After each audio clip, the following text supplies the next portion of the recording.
মূল্যবৃদ্ধির ইস্যুকে কেন্দ্র করে আজ উত্তাল হয়ে উঠল আসাম বিধানসভা চত্বর। হাতে হাতে পোস্টার এবং প্লে কার্ড নিয়ে তীব্র বিক্ষোভ কর্মসূচিতে সামিল হলেন কংগ্রেস বিধায়করা।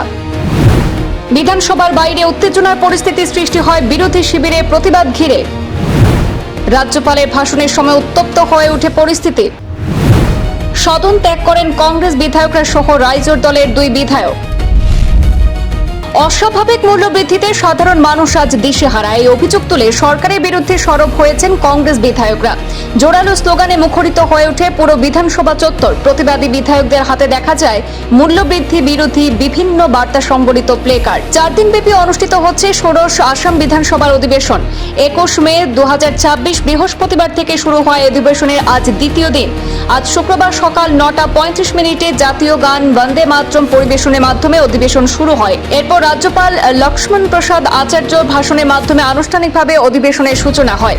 অন্যদিকে বিধানসভা চত্বরের বাইরে কংগ্রেস বিধায়কদের বিক্ষোভ লক্ষ্য করা যায়। নিত্য প্রয়োজনীয় সামগ্রীর মূল্যবৃদ্ধি রোধের দাবিতে প্রতিবাদ জানান কংগ্রেস বিধায়করা। হাতে হাতে প্লে কার্ড প্রদর্শন করে তারা বিক্ষোভ দেখান এবং মূল্যবৃদ্ধি নিয়ন্ত্রণে কেন্দ্র ও রাজ্য সরকার কোনো কার্যকর ব্যবস্থা গ্রহণ করেনি বলে অভিযোগ তুলেছেন কংগ্রেস বিধায়করা। কংগ্রেসের দাবি, নিত্য প্রয়োজনীয় দ্রব্যের অস্বাভাবিক মূল্যবৃদ্ধির ফলে সাধারণ মানুষের জীবনযাত্রা চরম সংকটের মুখে পড়েছে। অবিলম্বে কার্যকর পদক্ষেপ নেওয়ার দাবিতে সরব হয়েছেন তারা। পরিস্থিতি উত্তপ্ত হয়ে উঠলে কংগ্রেস বিধায়কদের সঙ্গে রাইজোর দলের দুই বিধায়কও সদন ত্যাগ করেন বলে জানা যায়।